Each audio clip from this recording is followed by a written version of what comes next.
Vamos con el resumen de The Crown temporada 3.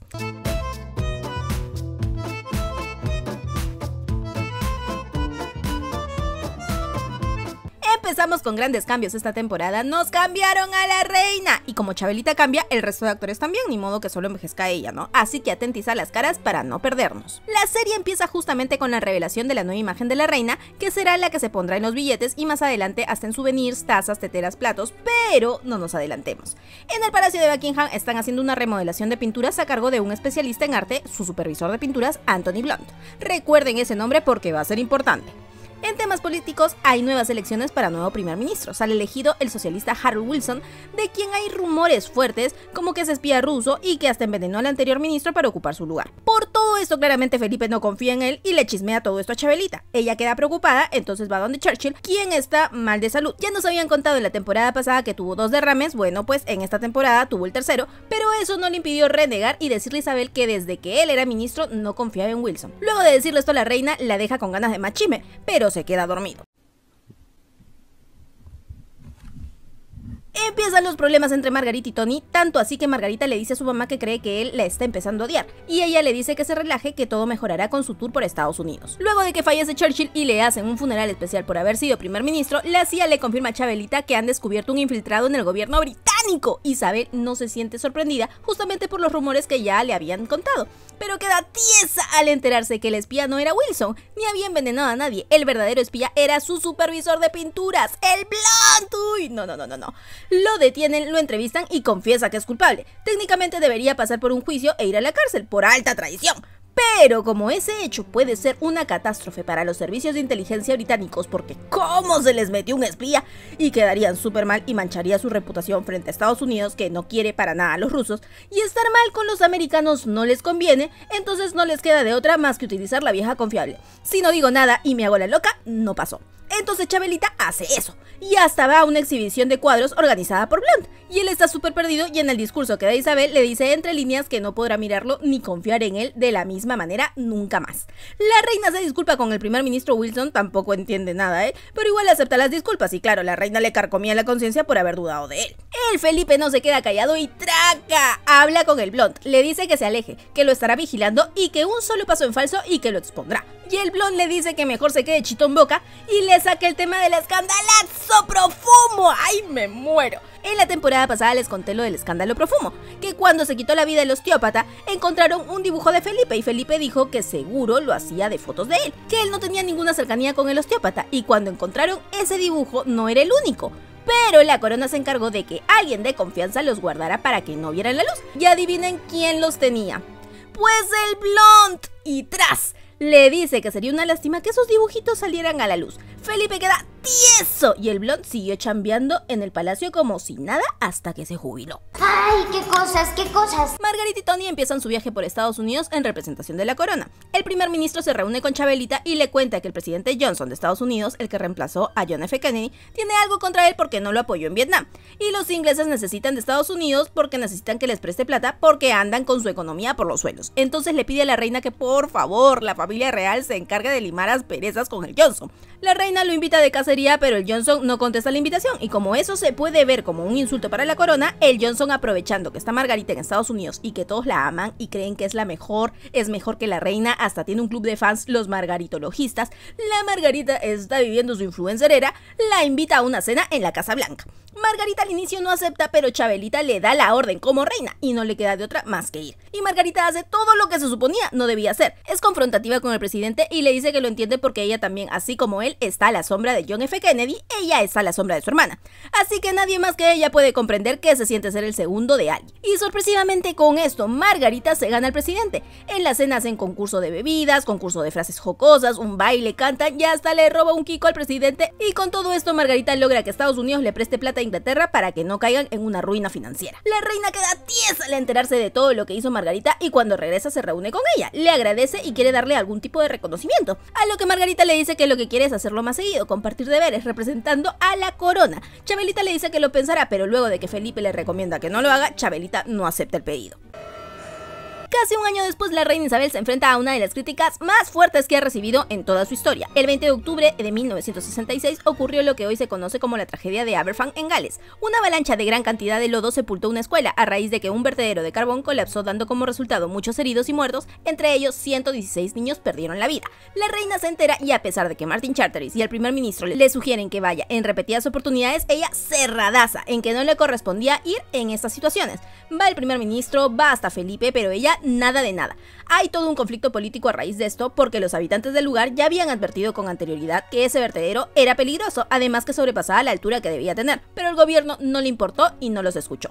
Luego de ver que está siendo muy criticada por la prensa diciendo que era una falta de interés de su parte, porque además ese colapso sí era consecuencia de un mal manejo del gobierno, recién después de 9 días, a la reina no le queda de otra más que ir. Va al cementerio y visita familiares de las víctimas. Luego de un tiempo, Felipe da una entrevista para Estados Unidos donde se queja que la familia real está teniendo recortes en el presupuesto y que la reina merece un mejor pago. Luego de esto, la prensa británica, específicamente el reportero John Armstrong, los aniquila, porque con qué cara se queja de su presupuesto cuando hay muchas familias de Inglaterra que realmente sí viven pobreza. Entonces, para limpiar su imagen, luego del cagadón de Felipe por decir eso, decide presentar a la audiencia a la princesa Ana mediante una película documental transmitida por televisión y con la participación de toda la familia. A Ana no le gusta la idea, pero ni modo, las cámaras lo siguen por unos meses como estrategia de relaciones públicas. Mientras tanto, hay un golpe militar en Atenas donde vive la mamá de Felipe, la princesa Alicia de Grecia y Dinamarca.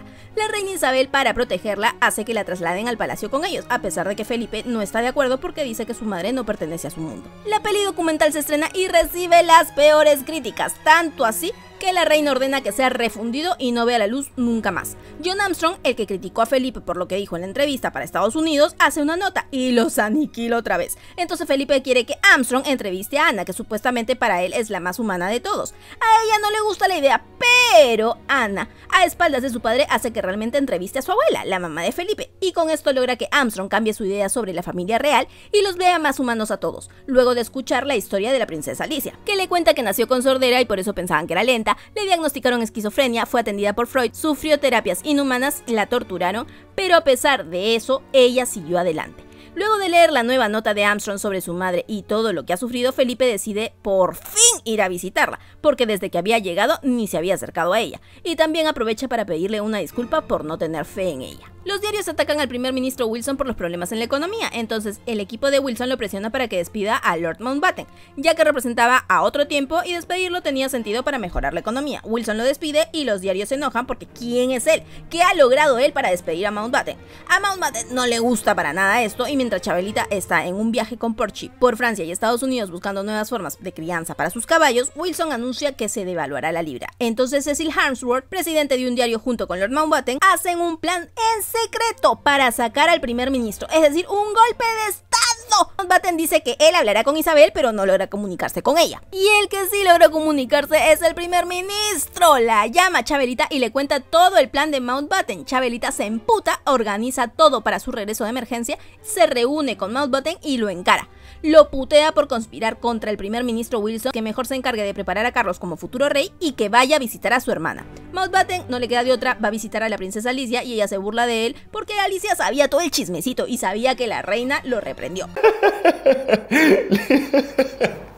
Hay una ceremonia en Gales, por lo que a pesar de que Carlos se siente feliz y contento actuando en Cambridge, lo envían a Gales por 3 meses para que dé su discurso de investiduras en galés, porque los galeses se sienten ignorados y dejados de lado por la corona, y Chabelita piensa que ese malestar se puede calmar si Carlos pasa un tiempo ahí y estudia el idioma para dar su discurso. Le ponen un profesor republicano nacionalista que no está para nada de acuerdo con los principados ilegítimamente impuestos en una conquista imperialmente opresiva. El profesor se niega al principio, pero luego acepta. Carlos llega al lugar y no sabe que todos lo están abuchando y le están diciendo que se largue, pero en galés, y como él no sabe, no entiende nada y piensa que la gente ha ido muy feliz a recibirlo. A pesar de que nadie es amigable con él, aprende el idioma y hasta le empieza a caer bien al profesor, tanto así que lo invita a cenar a su casa y lo ayuda a editar algunas cosas del discurso. Llega el día, Carlos da su discurso y como en la familia real nadie sabe galés, no entienden ni pío de lo que dice. Los ciudadanos de Gales quedan contentos con el discurso porque Carlos le da la razón a los galeses y les dice que tienen su propia voz y merecen respeto, ellos, su cultura, sus ideales y su voluntad. Termina la ceremonia, Carlos se despide del profesor, llega al palacio, nadie lo recibe, va a buscar a la reina para decirle que pedo,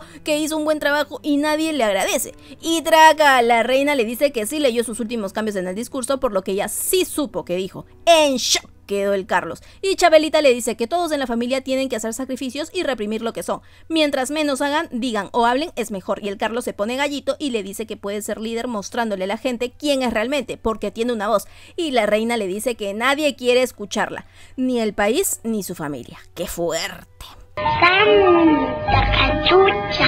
Y se repite la primera escena con la que inició la serie, pero esta vez quien está tosiendo sangre es el tío de Chabelita, el duque de Windsor, el hermano de su papá, y lo diagnostican con cáncer de laringe. Carlos lo va a visitar y empieza una relación estrecha con su tío abuelo, a quien le manda muchas cartas y con quien Carlos se logra identificar. Inicia el romance entre Camila y Carlos. Camila amaba a Andrew Parker Bowles, con quien llevaba una relación tóxica, toxiquísima. Andrew no estaba tan enamorado de ella, tanto es así que mientras se alejaron un tiempo, él tuvo una aventura en secreto con Anna, la hermana de Carlos, y por su lado Camila se metió con Carlos supuestamente para darle celos a Andrew. Al ver que realmente esto no sucedió, Camila siguió con Carlos, pero como para no quedarse con nada, pues, ¿no? Y Carlos por su parte estaba enamoradísimo de ella. En temas políticos, Edward Heath es elegido como nuevo primer ministro, Addin, el secretario privado de la reina, se retira y queda Martin Charteris. El duque de Windsor, el tío de Isabel, se pone mal, por lo que va a visitarlo. Le dice que ella piensa que Carlos no es apto para la corona, pero que confíe, que con la mujer adecuada a su lado será un buen rey, y le da todititas las cartas que le escribió Carlos contándole sobre Camila y otras cosas. Isabel lee las cartas de Carlos donde agradece al tío abuelo y a Wallis, su esposa. Le dice que sí se ve reflejado en él, que lo único que hizo fue defender su principio y amar a una mujer por completo, que le negaron el derecho a estar junto a la mujer que amaba, pero que a él no se lo negarán. El duque muere y trasladan el cuerpo a Londres, donde lo sepultan. En la política hay problemas entre el gobierno y el sindicato de mineros, entonces los mineros se van a huelga. Chabelita está preocupada por esto, pero el primer ministro le dice que no pasa nada, que tienen 8 semanas de reserva, que no se van a ver afectados porque la huelga va a parar antes. La relación de amistad, entre comillas, continúa. Camila sigue con Parker mientras sigue comunicándose con Carlos. Carlos le cuenta a Mountbatten que Camila le gusta mucho, pero que la situación es complicada por Parker Bowles, pero que realmente no quiere perderla porque ella es la elegida. El viejo queda tieso ya, los pedos, habla con la reina madre y se pone de acuerdo para separarlos. Entonces logran que Parker Bowles y Camila se casen y hacen que asciendan a Carlos, y con esto lo envían a alta mar por 8 meses, pensando que así se olvidaría de ella, pero lo que no saben es que esa relación jamás terminaría. Pero no nos adelantemos. Las conversaciones para parar la huelga no van a ningún lugar y ¡traca! Se acaban las reservas que el primer ministro dijo que tenían, entonces programa cortes de energía a nivel nacional para conservar recursos, y ya se imaginarán todo el palacio lleno de velitas. Carlos, cuando se entera de su repentino ascenso en la marina, le huele raro y confronta a su mamá, le dice si ella metió la mano ahí para su ascenso. Isabel le dice que claro que en el pastel, y al toque llama a su mamá, la reina madre, y a Mountbatten. Chabelita trata de defender la relación de Carlos y Camila, pero ellos hacen que Ana le cuente la historia del trío amoroso, y que realmente Camila jamás ha amado a Carlos, le gusta a Carlos, pero está obsesionada con Parker Bowles. Entonces la reina apoya a la mamá y a Mountbatten para separarlos. Volvamos al recorte de luz y las velitas. La reina está emputadísima con el primer ministro porque no hay solución y los apagones siguen. Entonces se reúne con él y le dice que no está poniendo de su parte para encontrar una solución, porque no han logrado comprender como personas a los mineros y que la intransigencia es de ambas partes. ¿Entendiste? Explota un nuevo escándalo alrededor de Margarita, esta vez porque se entera que Tony le está siendo infiel. Entonces ella conoce a Roddy, un chico que le gusta la jardinería, es más joven que ella y básicamente se convierte en su sugar mami. Empiezan un romance en secreto y se lo lleva a su casa en su isla privada en el Caribe. El primer ministro decide renunciar y entra de nuevo Wilson, al que la reina creía que era el espía, pero al final no, ya ese. Chabelita se cita con Tony. ¿Se acuerdan que al inicio les mencioné lo de los souvenirs de la reina Isabel, los platos, las tazas, las teteras? Todo con la nueva imagen que nos mostraron al inicio de la temporada. Bueno, pues el que estuvo detrás de todo esto fue Tony, y en esa cita le muestra todo, y Chabelita aprovecha para decirle que se reconcilie con Margarita por sus hijos, y él le dice que lo está pensando, pero que hay rumores de que Margarita anda con otro. Y tras, la prensa logra tomarles fotos a Margarita con Roddy en la isla y las publican. ¡Escandalazo! La reina madre explota y la manda a traer más rápido que pedo de bruja. Luego de una fuerte pelea con Tony, Margarita trata de quitarse la vida tomando grandes cantidades de un sedante. La reina madre dice que es para llamar la atención, pero Chabelita sí se ve afectada por esto, entonces va a visitarla. Le cuenta que se va a divorciar de Tony y Chabelita le dice que si lo hacen a tiempo, el anuncio de su separación se opacará por la renuncia del primer ministro Wilson, quien ha sido diagnosticado con Alzheimer. Y le dice a Margarita que de todas las personas es la más significativa y cercana a ella. Isabel está realmente afectada y hasta le sale su lagrimita. I have feelings, bitch. Al final de la temporada nos muestran cómo van camino al jubileo. La reina, con todo el dilema existencial, va en su carroza, Felipe siempre apoyándola y Carlos va en su caballo detrás de ella, triste y con la mirada completamente perdida.